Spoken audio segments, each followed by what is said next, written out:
அனைவருக்கும் வணக்கம். Madras உயர்நீதிமன்றத்தோட notifications number 72 மற்றும் 73 தொடர்பாக ஒரு முக்கியமான காணொளி தான்.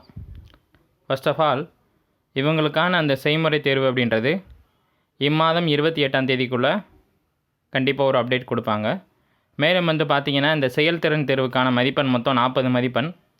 இந்த நோட்டிஃபிகேஷன்ஸ் 72 மற்றும் 73ல் எத்தனை விதமான காலி பணியிடங்கள் இருக்குது, என்னென்ன விதமான காலி பணியிடங்கள் இருக்குது அப்படின்றதையும் நம்ம ஏற்கனவே காணொலியாக வெளியிட்டிருந்தோம்.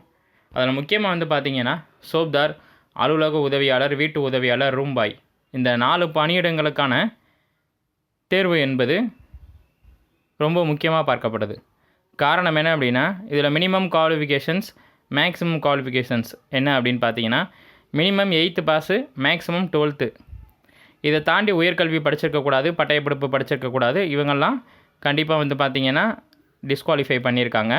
மேலும் பார்த்திங்கன்னா, இதில் தகுதி நீக்கம் செய்யப்பட்ட போட்டியாளர்களுக்கு அப்புறம் இதோட செயல்திறன் தேர்வுக்கான எதிர்பார்ப்பு இன்னும் அதிகரிக்கப்பட்டிருக்கு. மேலும் பார்த்திங்க அப்படின்னா, இந்த செயல்திறன் தேர்வு அப்படின்றது அலுவலக உதவியாளர், வீட்டு உதவியாளர், ரூம் பாய் மற்றும் சோப்தார் அனைவருக்குமே பார்த்திங்கன்னா மொத்தம் 40 மதிப்பெண்கள் வழங்கப்படுது. அது தொடர்பாக இந்த காணொலியை நம்ம இப்போ பார்க்க போகிறோம். ரொம்ப ஒரு முக்கியமான ஒரு அப்டேட்டு தான்.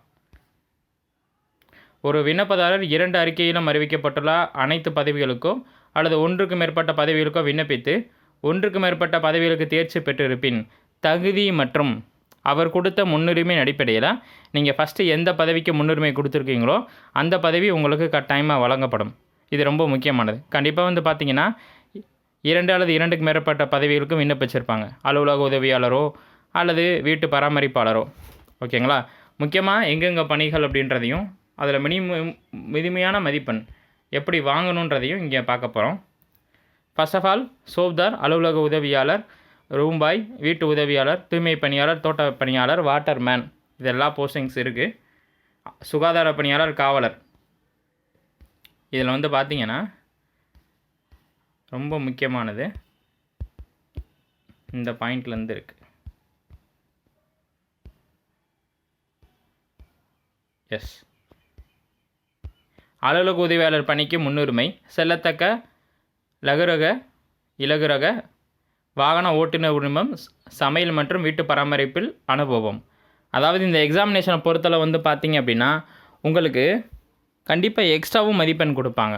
இப்போ எடுத்துக்காட்டுக்கு பார்த்திங்கன்னா, அலுவலக உதவியாளர் பணிக்கு நீங்கள் விண்ணப்பிச்சிருக்கீங்க அப்படின்னா, இதற்கான ஸ்கில் டெஸ்ட்டு, செயல்திறன் தேர்வு அப்படின்றது உங்களுக்கு 40 மதிப்பெண் கொடுக்குறாங்க. அந்த 40 மதிப்பெண் மட்டும் இல்லாமல் எக்ஸ்ட்ரா உங்களுக்கு 3 + 1 + 1 மொத்தம் 5 மதிப்பெண்கள் கூடுதலாக வழங்க போகிறாங்க. இந்த காணொலி கொடுப்பதற்கு நோக்கமே அதுதான். என்ன அப்படின்னு பார்த்தீங்கன்னா, இந்த 3 + 1 + 1 மொத்தம் 5 மதிப்பெண்கள் கூடுதலாக வழங்க போகிறாங்க ஸ்கில் டெஸ்ட்டில். காரணம் என்ன அப்படின்னா, இந்த 3 மதிப்பெண் அப்படின்றது LMV அப்படின்னு சொல்லுவாங்க, லைட் மோட்டார் வெஹிக்கிள். அதாவது என்னென்னா, லைசன்ஸ் இருக்கணும், காருக்கான லைசன்ஸ். ஓகேங்களா? 2 வீலர் லைசன்ஸ் ப்ளஸ் காருக்கு ஓட்டுறதுக்கான அந்த லைசன்ஸ் இருந்துச்சு அப்படின்னா உங்களுக்கு 3 மதிப்பெண் அடிஷ்னலாக கொடுப்பாங்க. மித்த கேண்டிடேட்டை விட உங்களுக்கு கூடுதல் மதிப்பெண் பெற்றுத்தர முக்கியமாக காரணமாக இருக்க போகிறது எது அப்படின்னு பார்த்தீங்கன்னா, அலுவலக உதவியாளருக்கு செல்லத்தக்க லகுரக வாகன ஓட்டுநர் உரிமம், LMV அப்படின்னு சொல்லுவாங்க. கார் ஓட்ட தெரிஞ்சிருந்தால் கண்டிப்பாக உங்களுக்கு ஒரு 3 மதிப்பெண். சமையல் தெரிஞ்சால் 1 மதிப்பெண். வீட்டு பராமரிப்பு, இந்த சமையல் வீட்டு பராமரிப்பு இது ரெண்டும் ஒவ்வொரு மதிப்பெண். ஆக மொத்தம் 5 மதிப்பெண்கள் உங்களுக்கு கூடுதலாக வழங்க போகிறாங்க. இதை நீங்கள் புரிஞ்சுக்கணும். ஓகேங்களா? அப்போ 40 + 5 உங்களுக்கு 45 மதிப்பெண் கிடைக்க வாய்ப்புகள் இருக்குது. இதை கான்செப்டாக நீங்கள் அண்டர்ஸ்டாண்ட் பண்ணிக்கணும். இந்த 40 மதிப்பெண்ணில் அலுவலக உதவியாளருக்கு அலுவலக சுத்தம் ப்ளஸ் பராமரிப்பு இதுக்கு 20 மதிப்பெண் கொடுப்பாங்க. அடுத்து பார்த்திங்கன்னா, உங்களுடைய நடத்தை மற்றும் பேச்சு திறன், ஸ்கில் இதெல்லாம் வச்சு ஒரு 10 மதிப்பெண் வைப்பாங்க. அடுத்து கூடுதல் கல்வித்தொகுதி என்ன இருக்குன்னு பார்த்துட்டு எக்ஸ்பீரியன்ஸ் இருந்துச்சுன்னா அதுக்கு ஒரு 10 மதிப்பெண். டோட்டலாக ஸ்கில் டெஸ்ட்டில் இப்படி தான் உங்களுக்கு 40 மதிப்பெண்கள் கொடுப்பாங்க. 40 + லைசன்ஸ் இதெல்லாம் உங்கள் கையில் இருந்துச்சு அப்படின்னா கண்டிப்பாக உங்களுக்கு இந்த பணி அப்படின்றது 100% வாய்ப்பு இருக்குது. இது அலுவலக உதவியாளரை பொறுத்தவரை. வீட்டு உதவியாளர் முன்னுரிமை வீட்டு பராமரிப்பு, உணவு பானங்கள் தயாரிப்பு. இந்த உணவு பானங்கள் அப்படின்றது இந்த கூல்ட்ரிங்க்ஸை சொல்கிறாங்க. ஓகேங்களா? இதுக்கு எக்ஸ்பீரியன்ஸ் சர்டிஃபிகேட் இருந்துச்சு அப்படின்னா, ஒரு 2 இயர்ஸ்க்கு மேலே எக்ஸ்பீரியன்ஸ் சர்டிஃபிகேட் இருந்துச்சு அப்படின்னா ஒரு கேட்ரிங் சைடோ அப்படி இல்லைனா ஓனாக நீங்கள் நாங்களே ஸ்டார்ட் பண்ணி பிஸ்னஸ் பண்ணியிருந்தோம், ஹோட்டல் மேனேஜ்மெண்ட் சம்மந்தமாக, அல்லது ஒரு இண்டஸ்ட்ரி வச்சுருந்தோம், ஒரு ஹோட்டல் இண்டஸ்ட்ரி வச்சுருந்தோம், சமையலில் செஃப்பாக இருக்கிற மாதிரி சர்டிஃபிகேட் இருந்துச்சு, அப்படி இல்லைனா ஒரு ஹோட்டலில் சீஃப் செஃப்பாக இருந்தேன், இந்த மாதிரி ஒரு சில எக்ஸ்பீரியன்ஸ் சர்டிஃபிகேட்ஸ் இருந்துச்சு அப்படின்னா கட்டாயமாக உங்களுக்கு இந்த பணி கூடுதலாக வழங்கப்படும். காரணம் என்ன அப்படின்னா, இங்கே எஸ்பெஷலி வந்து பார்த்தீங்க அப்படின்னா பேட்டர்னே வந்து வீட்டு உதவியாளருக்கு 40 மதிப்பெண்ணும், வீட்டு பராமரிப்பு, உணவு பானங்கள் தயாரிப்பு, சமையல், பேக்கரி பொருட்கள் தயார் செய்தல், இதில் வந்து பார்த்தீங்கன்னா நீங்கள் ஒரு வருடம் மினிமம் கோர்ஸ் முடிச்சிருந்தீங்க அப்படின்னாலே உங்களுக்கு இந்த 2 இயருக்கு மேலே எக்ஸ்பீரியன்ஸ் இருந்துச்சுனாலே உங்களுக்கு 40க்கு 40 முழுமையான மதிப்பெண் கண்டிப்பாக கிடைக்க வாய்ப்பு இருக்குது.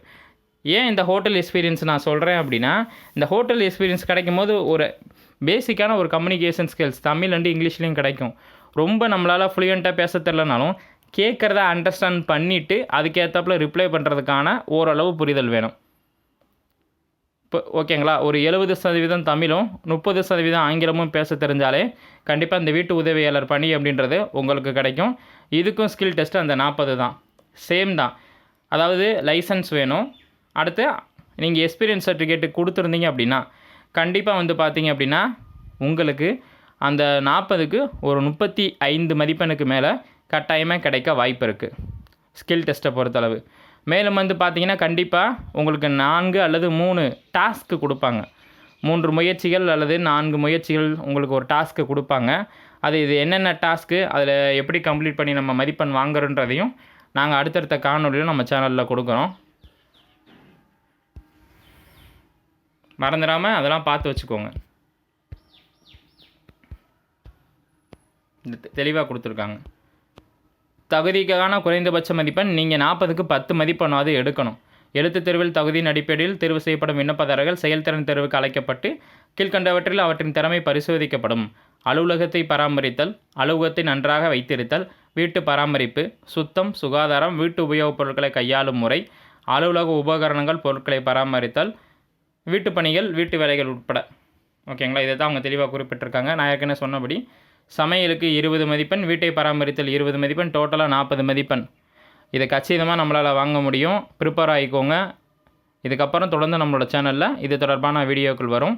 நன்றி. லைசன்ஸ் கட்டாயம் இருந்துச்சு அப்படின்னா உங்களுக்கான பணி வாய்ப்பு அப்படின்றது உறுதி செய்யப்படும். நன்றி.